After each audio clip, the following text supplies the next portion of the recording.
Bien, buenas tardes.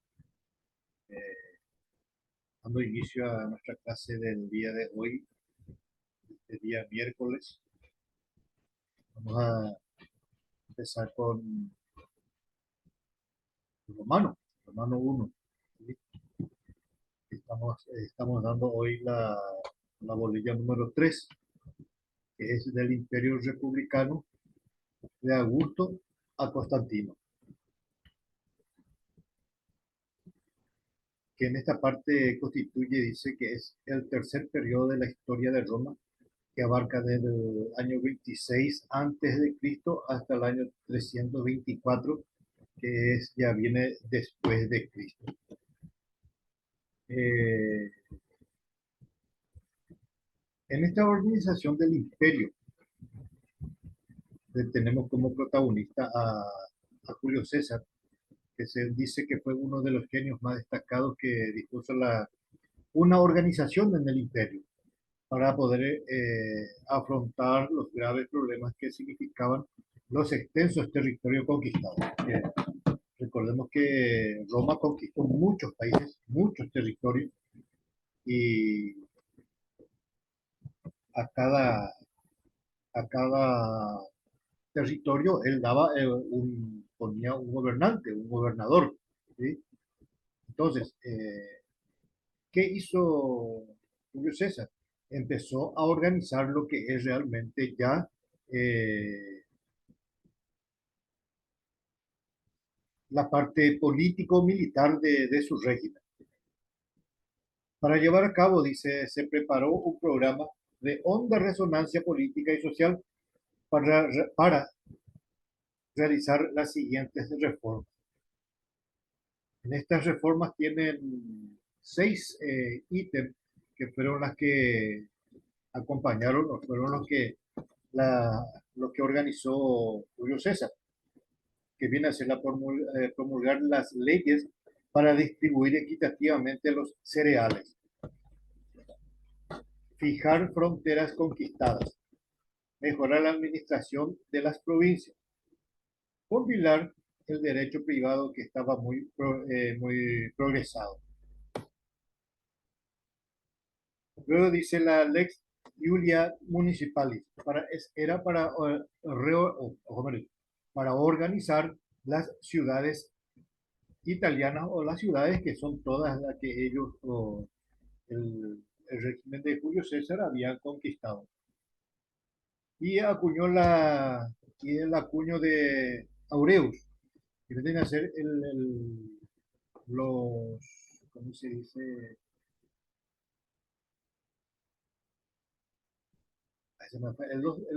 Las monedas que debían ellos haber tenido, que en esa época se usaba, ¿verdad?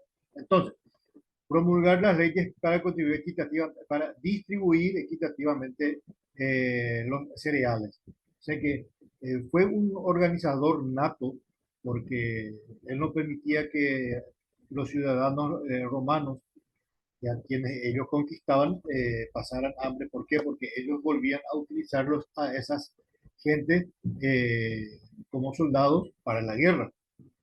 Fijar las fronteras conquistadas. O sea que en cada lugar donde ellos conquistaban, ellos ya ponían un gobernador y sus tropas para que puedan manejar todo lo que sea la parte de la frontera.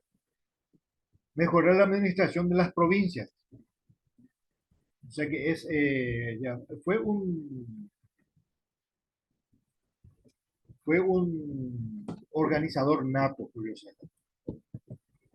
Pero, dice, su muerte impidió llevar a cabo las reformas programadas. Se asegura que su eliminación física fue consecuencia de la reacción provocada entre los poderosos intereses que iban a ser afectados por su programa de reforma. O sea que él era una persona que tenía muchas ideas, y de hecho las ideas que él tenía estaban bien, pero como hasta hoy día, no es, a muchas personas no les gustan las reformas. Entonces, ¿qué pasó? Se supone o se cree que a Julio César le eliminaron.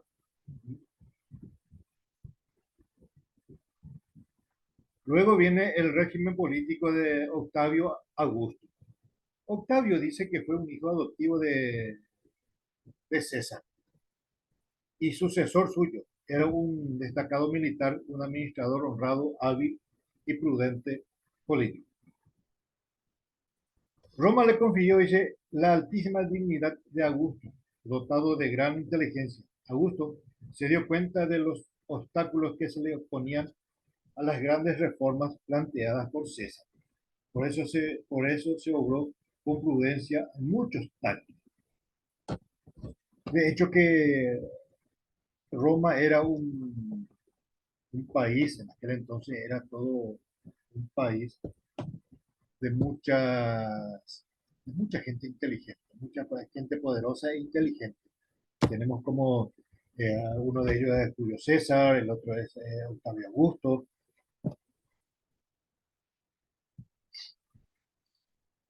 Dice como dice acá, que, que se oponían a las reformas que quería implementar Julio César. Por eso obró con prudencia, con poderes casi absolutos. Luego vino con mucho tacto, obrando como emperador, con poderes casi absolutos, restauró la antigua república aristocrática, devolviendo a las instituciones la autoridad y el prestigio que habían perdido como consecuencia de las largas luchas internas. Porque recordemos que tantos eran las gente que tenía Roma muy inteligente y eran, además de eso, eran guerreros de los buenos, y cada quien ya se creía dueño y señor de una parte de todo de lo que era Roma. Entonces, así fueron esas luchas internas, y no crean que solamente esa lucha interna era de aquel entonces, hasta nuestros días, hasta hoy hay luchas internas en todos los ámbitos. Dice,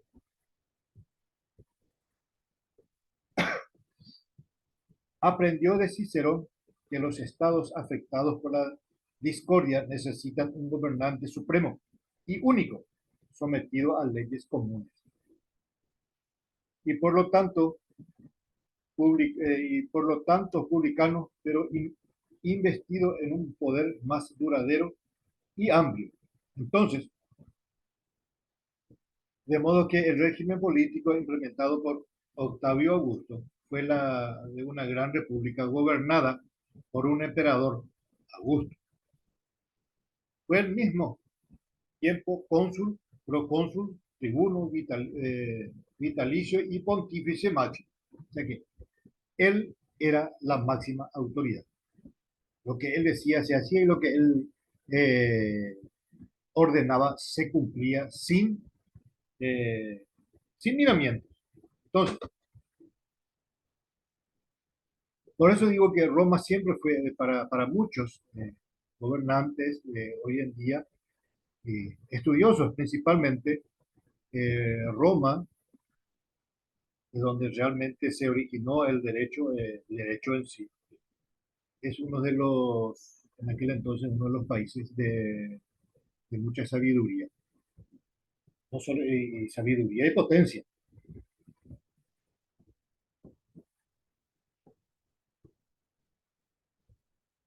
Durante el periodo que va de Augusto a Constantino, dice, las magistraturas republicanas experimentaron un deca- un de- una decadencia notable. En efecto, las magistraturas no fueron representantes del pueblo, pues se convirtieron en simples delegados con la autoridad imperial. Ya cuando tuvieron la autoridad se aburguesaron y dijeron, bueno, vamos yo soy la autoridad y tranquilo, pa.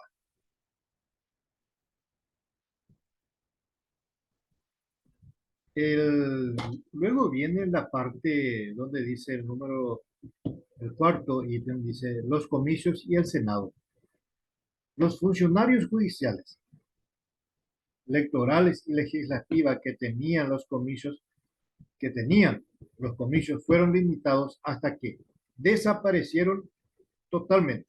poco a poco dichas funciones fueron pasando al Senado y así vio robustecida sus atribuciones. Eliminar esto para quedarse con uno solo. Eh, para que uno solo tome las decisiones.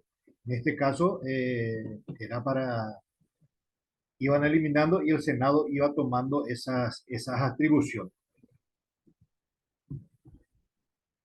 Por eso dice, de tal manera, el Senado heredó los poderes del pueblo, apareciendo repartido el gobierno entre este organismo y el emperador en forma de diarquía.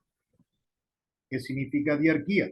Diarquía significa que estaban dirigidos por dos reyes al mismo tiempo. Pero también dice, el Senado a su turno sintió la potestad imperial. Augusto redujo el número de senadores a 600. Estableció que se reunirían 2 veces por semana. Rebajó a 25 años para ser senador y exigió poseer fortuna de al menos 1 millón de sextercios para ocupar el cargo. O sea que no era tampoco una persona cualquiera, un plebeyo, alguien que no tenía poder, entonces no podía ser senador o una autoridad en aquel entonces en Roma. Por eso dice, se estableció que se reunirían 2 veces por semana y rebajó porque a 25 años para ser senador y exigió poseer mucho dinero. Ya como mínimo era 1 millón en aquel entonces, en las monedas de ellos, sextercios, dice, para ocupar el cargo. Como los senadores eran designados por el emperador, el Senado, del mismo modo que los comicios, fue cediendo su puesto a voluntad del gobernante manifestada en las leyes que se promulgaban, que fueron las fuentes principales del derecho de esa época. Con la diferencia de que en aquel entonces, hoy nuestros senadores, diputados, todo esto, son electos por el pueblo. Y en años anteriores, desde antes de la Constitución del año 1992, prácticamente era el presidente en aquel entonces que nombraba senador y nombraba diputado. Y a partir del año 92 en adelante, hasta hoy día, son electos, son autoridades electas. ¿Sí? Estos también tienen sus fuentes del derecho durante el Imperio Pagano. Consideraciones generales. Fuentes del derecho durante el Imperio Pagano. Durante el imperio, dice, subsistieron las mismas fuentes legislativas que en la República, a saber, las leyes comisionales, los senados consultos, los edictos de los magistrados y las respuestas de los jurisconsultos eran signos de las constituciones imperiales. Nadie más podía hacer eso y nadie más podía legislar siempre y cuando así lo disponía eh, el emperador. Porque recuerden que el emperador era la máxima autoridad y era el único que tenía todas las autoridades habido y por haber en sí, o en su poder o a su cargo. Estos también tuvieron sus leyes en aquel entonces, y dice el título, las principales leyes en la época de Augusto fueron Leg Juliae Maritandis Ordinibus, dice, tenía por objeto restablecer la antigua moral, fortaleciendo la familia. Esta ley es un código familiar de contenido conservador y revolucionario, ya que para restablecer las antiguas costumbres modificaba ciertos principios tradicionales y seculares del derecho romano. Por ejemplo, reconocía el matrimonio entre libertos y plebeyos. Libertos y plebeyos. Libertos significa aquellos que, las personas que obtuvieron sus libertades cuando estaban a cargo de una persona.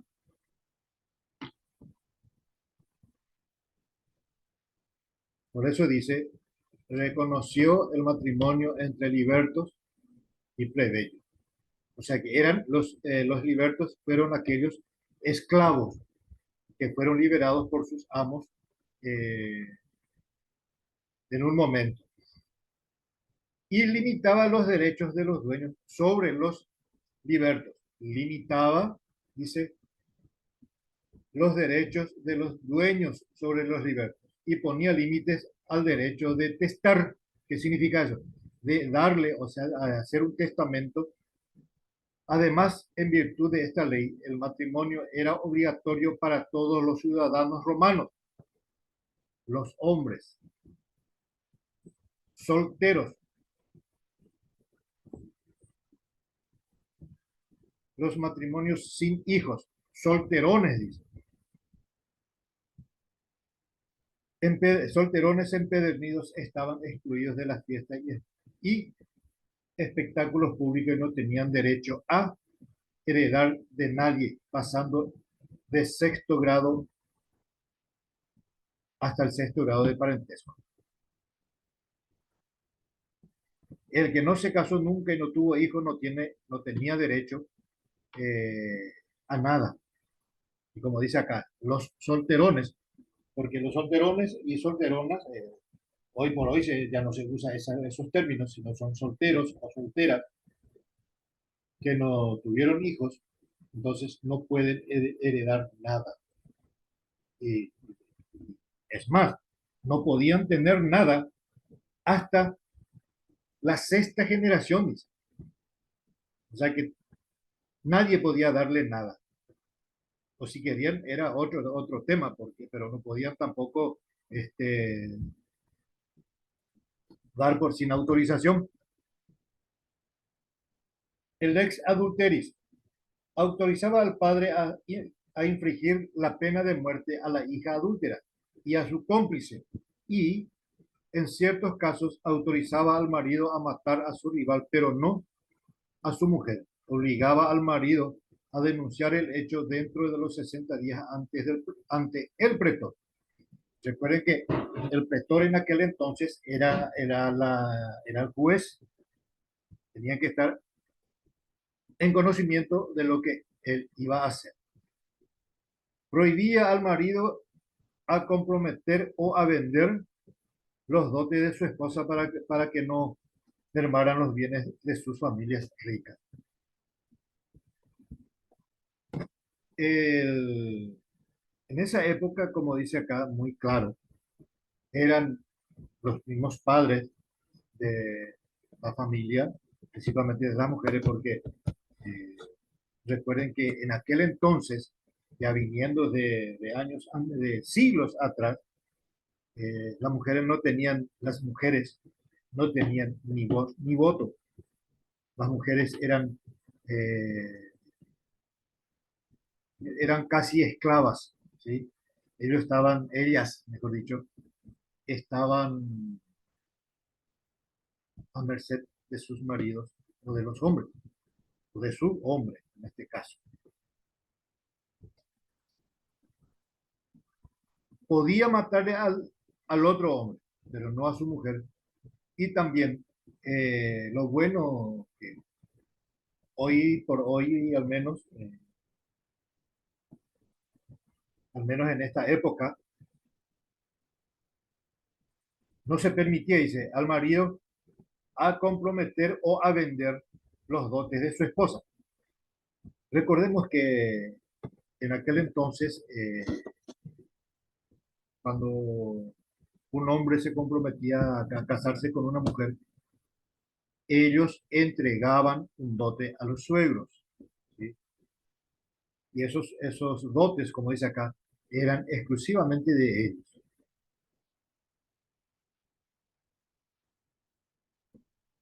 Lex Santuria se proponía limitar el lujo,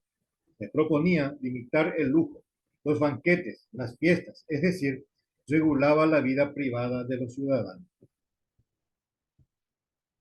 Se controlaba mucho, se controlaba mucho eso, por eso dice, se proponía limitar el lujo de los banquetes y regular la vida privada de los ciudadanos.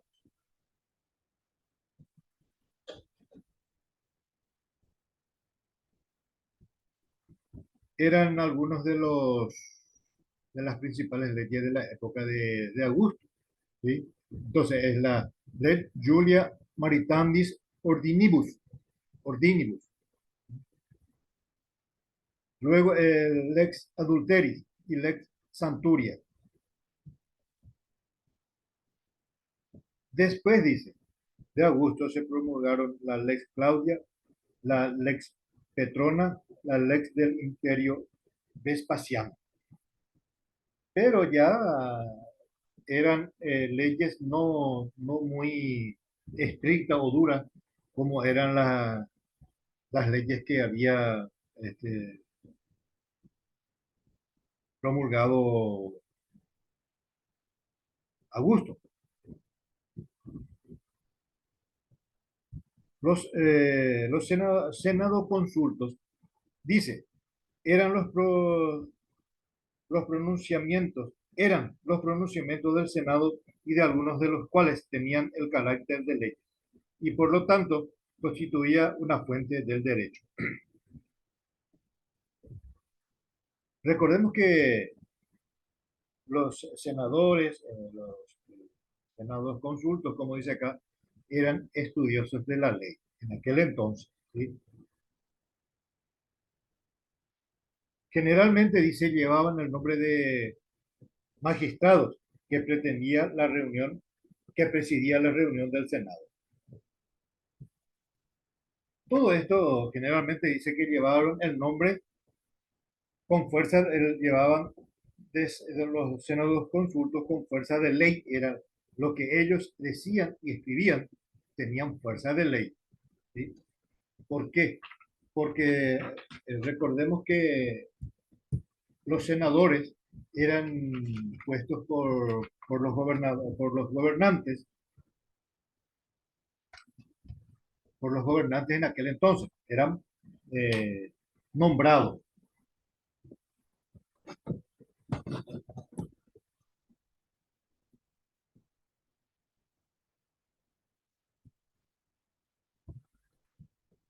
Luego viene el edicto perpetuo de Salvio Juliano, o Juliano, ¿sí?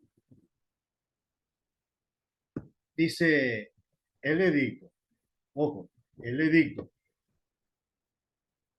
El emperador Adriano encomendó al jurista y pretor Salvio Juliano la redacción de un trabajo que comprendieron los edictos de los pretores, ediles y gobernantes de provincias, a fin de ordenar para,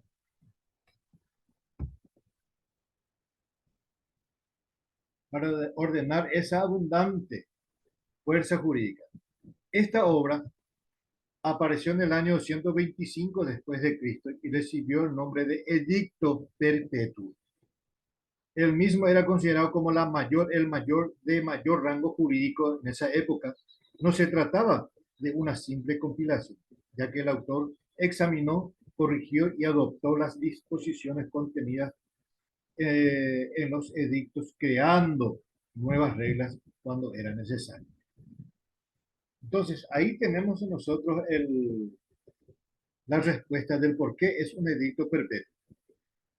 Porque era considerado de mayor rango, ¿sí? O sea que era el de mayor peso y lo que dictaba y decía ese edicto era palabra mayor, o era la máxima palabra.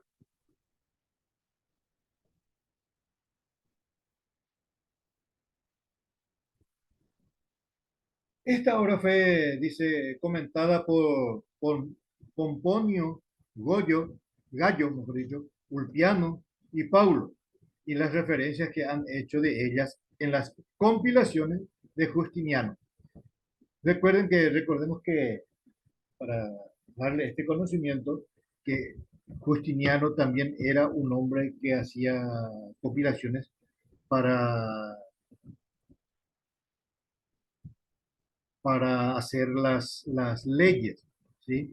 Por eso hay muchas compilaciones de Justiniano y leyes de Justiniano. Más adelante vamos a ir dando esas partes de Justiniano.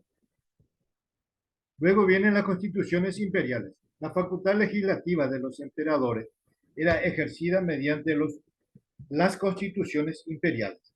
Esta facultad no la tuvieron al comienzo, sino que de a poco, a medida que iba creciendo el poder imperial. Y se iban habilitando los poderes del comercio y del Senado.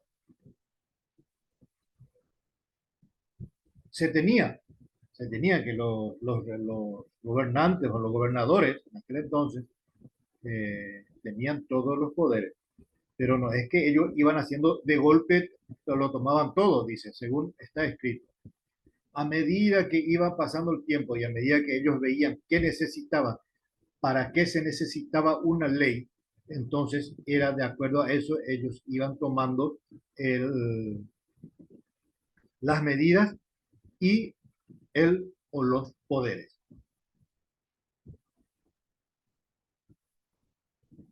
Las constituciones imperiales podían adoptar cuatro formas. Una de ellas es el edicto, el derecho, el prescriptio y el mandato. El edicto, dice, tenía generalmente carácter local restringido. El derecho era dictado para resolver cuestiones judiciales en primera instancia o en apelación. El prescriptio era la respuesta que daba el emperador sobre las consultas legales que le hacían los magistrados y particulares. Y luego viene el mandato. Era la institución que el emperador dirigía a los funcionarios a su cargo y al cual debían ceñirse estrictamente. Por eso dice mandato, porque el mandato, recordemos que viene a ser como, o es una orden, y esa orden debe ser cumplida, y los mandatos también debían ser cumplidas desde aquel entonces.